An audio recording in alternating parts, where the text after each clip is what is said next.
Para você que está chegando agora, boa noite para você, boa noite para todas as pessoas que estão sintonizadas conosco.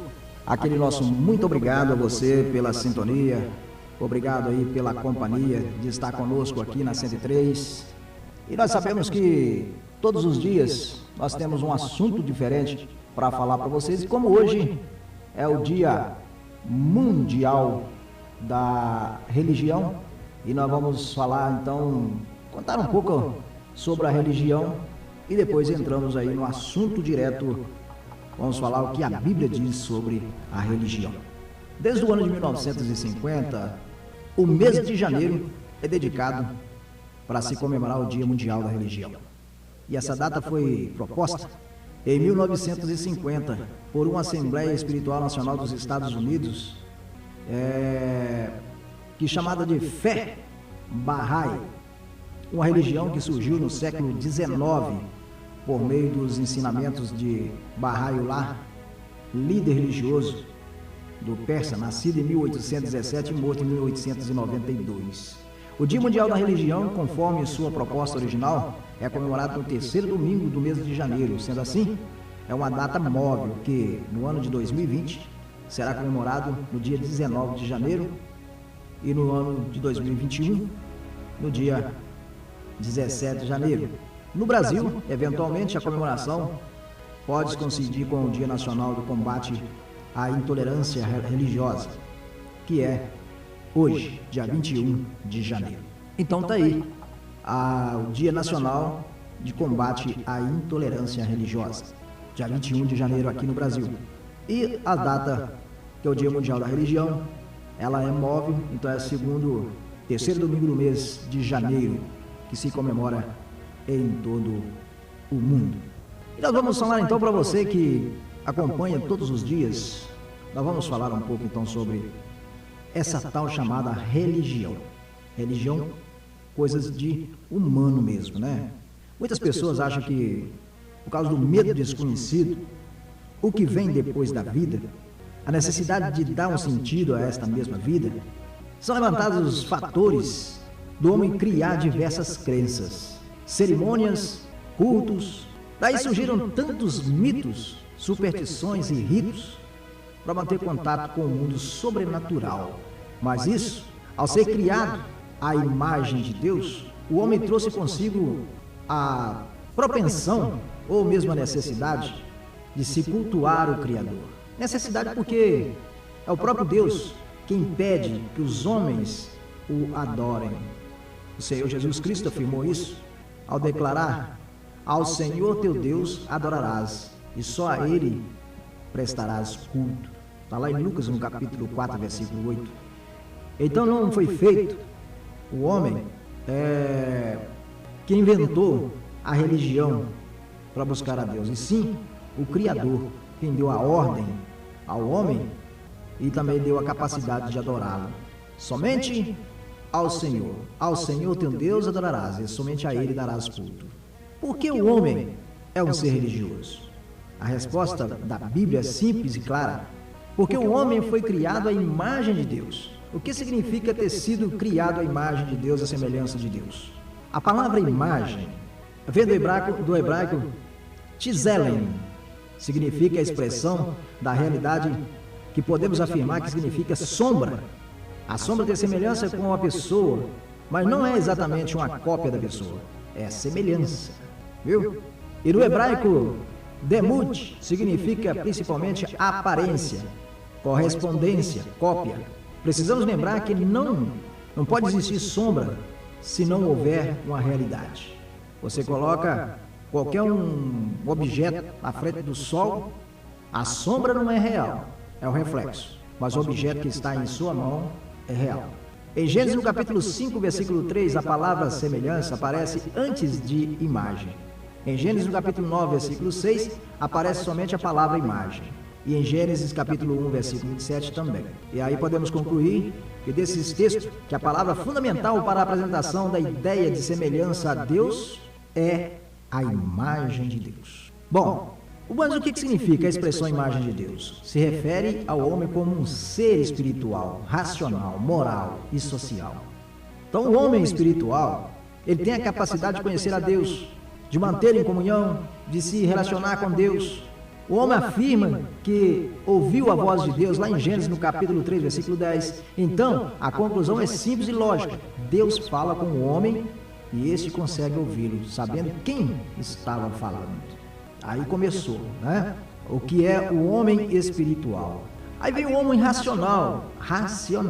O homem foi criado com capacidade para adquirir, descobrir e compreender, interpretar, avaliar os fatos e conhecer várias coisas, né? Então isso aí é uma fato do homem racional, de saber equilibrar as coisas, de conhecer, de interpretar, né? E para exercer o domínio sobre a terra, para mandar sobre os animais, cuidar do campo, não é isso? E ele precisava de capacidade intelectual. E o homem moral? O homem moral, ele tem senso de obrigação moral. O tremendo senso do dever deixa claro que o homem entendeu a ordem que tinha condição de obedecer a Deus, de obedecer à ordem, obedecer à função moral. Está lá em Gênesis, capítulo 2, versículos 16 e 17. E o fato de Adão e Eva se sentirem culpados após a desobediência confirma em Gênesis 3,17 que o homem, após desconhecer o pecado, ele teve vergonha, ele interpretou que estava nu, ele descobriu que estava nu, ele compreendeu que ele não podia estar nu. Aí vem ao homem social. O ser humano foi criado para viver em grupos, em sociedade. Significa que é sociável, com o instinto da sociedade. É algo que vem da própria Trindade de Deus, porque Deus nunca existiu sozinho, mas sempre foram 3 pessoas. Está lá em primeira carta de João, no capítulo 5, versículo 7. A afirmação do Senhor Deus diz: não é bom que o homem esteja só, não é isso? Gênesis capítulo 2, 18. Significa não somente o primeiro casamento na história humana, mas também a confirmação de que Deus quer que a humanidade viva em comunhão, que tenha um relacionamento. Nos termos de imagem e semelhança que Deus tem, 2 importantes significados. E você sabe que o homem é uma criação de Deus. Toda a ênfase da palavra criar em Gênesis 1, 26 e 27. Dentre todas as criaturas, somente o homem foi criado e destinado para ser a imagem de Deus no mundo. O homem não tem a imagem de Deus, ele é a imagem de Deus. Mesmo depois da queda, essa imagem ficou um pouco distorcida, mas ainda está presente. Deus faz presente na imagem do homem. Então, nós sabemos todas essas coisas e compreendemos que a imagem de Deus no homem tem a ver com a religiosidade humana. A resposta é que fomos criados não somente com o corpo físico, mas Deus nos deu uma alma que nos possibilita ter relacionamento pessoal com Ele. Podemos orar, louvar e ouvir a palavra de Deus como Deus fala conosco. Ouve, povo meu, quero exortar-te, ó Israel, se me escutasses. Salmo 81, verso 8. Esse versículo nos ensina 2 verdades. Primeira, Deus fala. Segunda, as pessoas podem entender o que Deus fala. E aplicando essa introdução, nós dizemos que a imagem de Deus no homem é o principal sinal de que a religiosidade do homem não é uma invenção, mas sim existe um ser superior que precisa ser adorado, que é chamado de Deus. A religião e a Bíblia.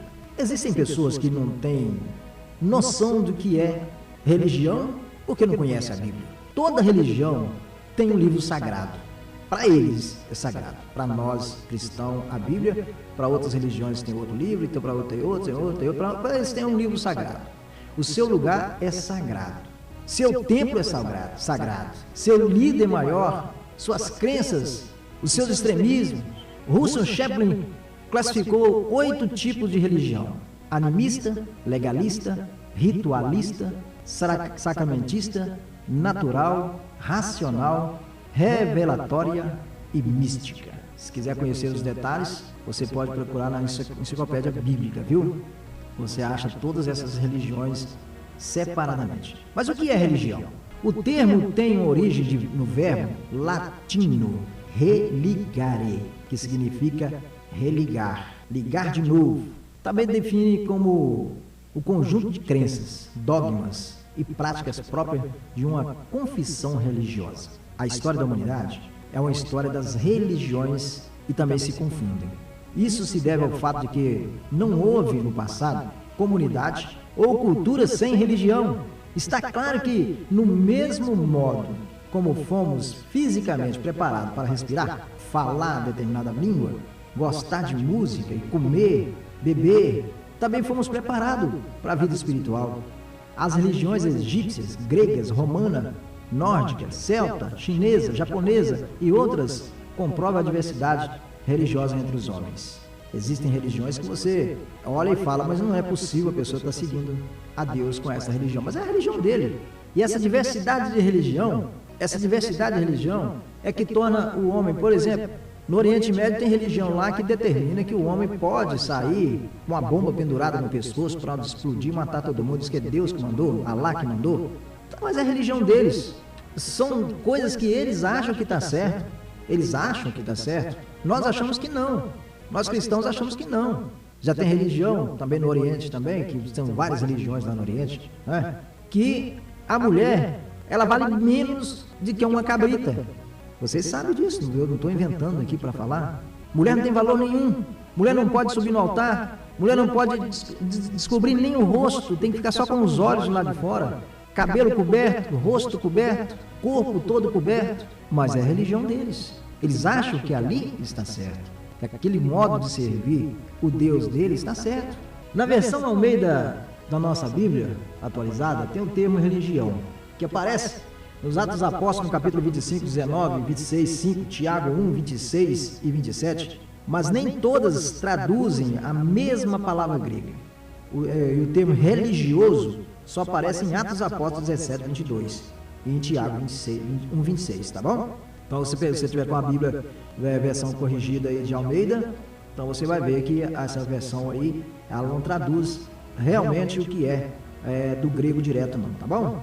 Em Atos dos Apóstolos, no capítulo 25, 19, a palavra grega traduzida por religião, aqui é deisidaimonia.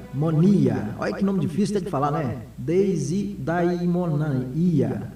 O sentido literal é temer uma divindade. É até difícil de falar o nome, né? Nesse texto, tem a tradução está aí como temer uma divindade. Uma explicação de Agripa Bernice, que os judeus tinham certas disputas acerca de sua religião e a respeito de um certo Jesus. Então, eles tinham um pouco de medo, né? Tinham um pouco de medo. Em Atos dos Apóstolos, capítulo 26, versículo 5, nesse e nos próximos 2 versículos, o termo grego traduzido por religião é tchekeia. O nome é tchekeia.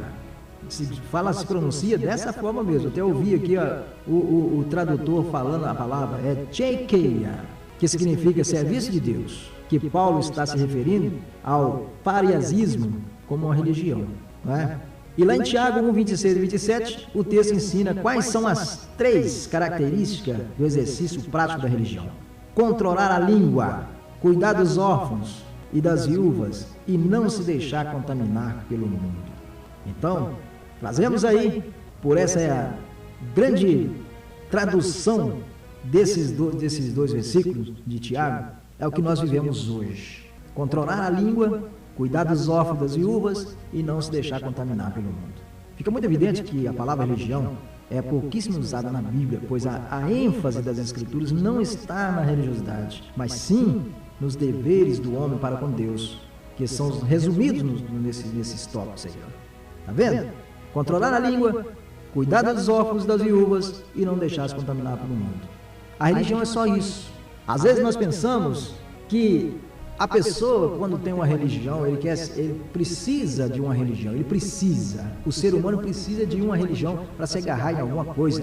Se você não tiver religião, você tem que procurar uma religião, seja ela qual for, mas é uma religião. E nós temos que respeitar. Eu não posso concordar com a religião, tá certo? Eu não preciso concordar com a igreja católica, eu não preciso concordar com a igreja evangélica, eu não preciso concordar com o bandismo, com o candomblé, eu não preciso com o judaísmo, eu não preciso concordar com nenhum deles. Eu tenho que saber que o que eu sigo dentro da minha crença é a verdadeira. Mas, às vezes, nós precisamos nos retrucar com as pessoas, discutir, informar e mostrar, porque está ali, não se contaminar com o mundo. Então aparece uma religião que pode fazer isso e pode fazer aquilo, não, eu não vou fazer. E vou avisar aquelas pessoas que estão querendo fazer, para não fazer também, porque se fizer, está contraditório à Bíblia. Eu acompanho o que está escrito na Bíblia. A Bíblia não fala de religião. Mostrei para vocês que somente termos, significados, mas religião, não. A nossa religião é Deus. É amar uns aos outros, amar o próximo como a ti mesmo. Essa é a nossa religião. Nossa religião é essa. Ajudar os órfãos e as viúvas. Não se contaminar com o mundo. Guardar a língua para não falar mal dos outros. É a nossa religião. Amar a Deus sobre todas as coisas. É nossa religião.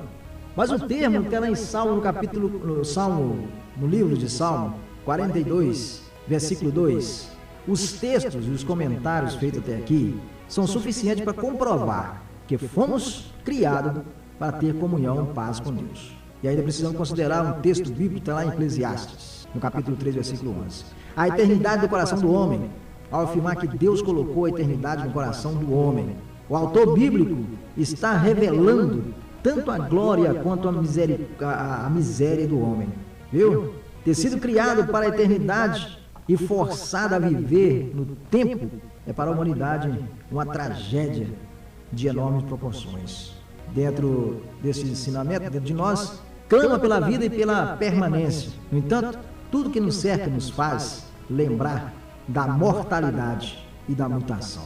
Então, todos nós buscamos, ninguém quer morrer, ninguém quer sair deste mundo, mesmo sendo o mundo aí todo turbado, todo descontrolado, ninguém quer morrer.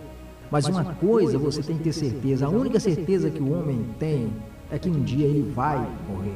Então tem religião que prega que você vai viver aqui nessa terra mesmo, que você apenas vai dormir um pouco, depois vai acordar, vai ressuscitar, vai vir para aqui de novo. É o ensinamento, é a religião deles, eles acreditam sim. Outros acreditam que eu peguei nessa semana, eu fiquei quase uma hora explicando, uma pessoa que disse que não precisa de ninguém vacinar contra a Covid-19, porque o próprio Deus vai criar um certo enzima no seu sangue que vai expulsar o vírus, que o vírus não vai ter força nenhuma, aí para de matar a humanidade. Porque se Deus colocou, Deus tira, tá certo? Mas deixa eu te falar para você, por que o homem morre? É por causa do pecado? Porque todos pecaram e destituídos estão da glória de Deus? E por que todos têm a vida eterna? Porque Deus amou o mundo de tal maneira que enviou seu próprio Filho para que todo aquele que nele crê não pereça, mas tenha a vida eterna. Mas que vida eterna é essa? Vida eterna num lugar chamado celestial. Viu? Então, toda essa aplicação desse conhecimento de religião se aplica nisso. A eternidade de Deus e a mortalidade do homem se unem a fim de nos convencer que a fé em Cristo Jesus não é uma opção. Não é uma opção. Para que você seja o homem verdadeiro, você tenha a sua religião verdadeira, primeira coisa, crê que Jesus é o Cristo e que não há nenhum outro que leva à salvação. Essa eu estou passando para você o que eu entendo de religião verdadeira. Aquela que prega que Jesus é o único Salvador, que Jesus é o único que leva o homem para o céu, que Jesus é o único que pode curar, libertar, salvar, é o único. Não existe na face da terra e nem existiu e nem irá existir nome como esse que tem poder quanto Jesus. Nenhum. Porque ele mesmo diz, todo o poder foi me dado nos céus e na terra. Ele disse isso, todo o poder foi me dado nos céus e na terra. Então toda religião que pregar uma coisa diferente do que está na Bíblia, o apóstolo Paulo diz que todo aquele que pregar a palavra que não seja a palavra das Escrituras, que seja anátema, que seja mentira.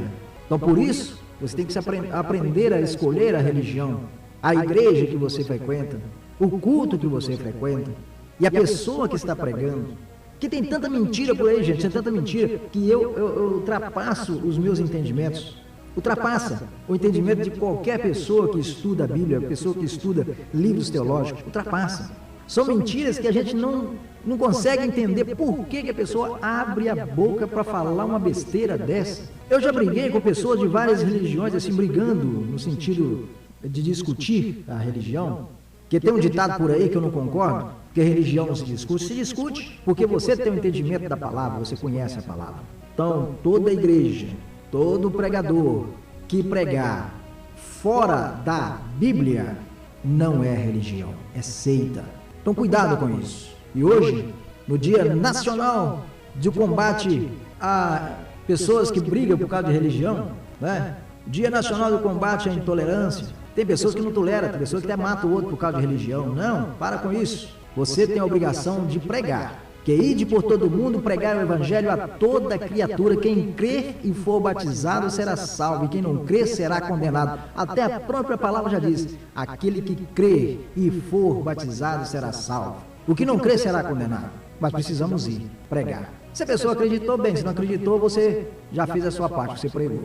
Mas preste atenção, a palavra crer está antes de ser batizado. Então é preciso primeiro você crer para depois ser batizado.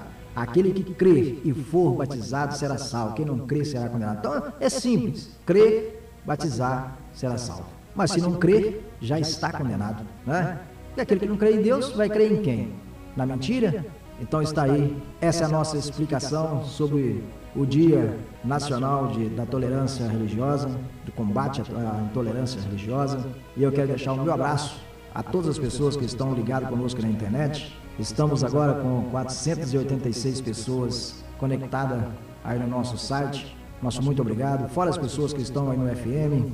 Nosso muito obrigado a vocês que têm colaborado conosco, mandando aí os temas. Hoje eu saí do tema por causa do dia, mas sempre estou pregando o tema que vocês estão mandando para mim aqui. Meu muito obrigado. Que Deus em Cristo os abençoe. Amanhã estaremos de volta com mais um programa Luz e Vida, aqui pela 103,3 Rádio Top Minas FM e também pelo www.topminas103.com.br. Uma boa noite e até amanhã, se Deus quiser, porque graças a Ele a vida continua.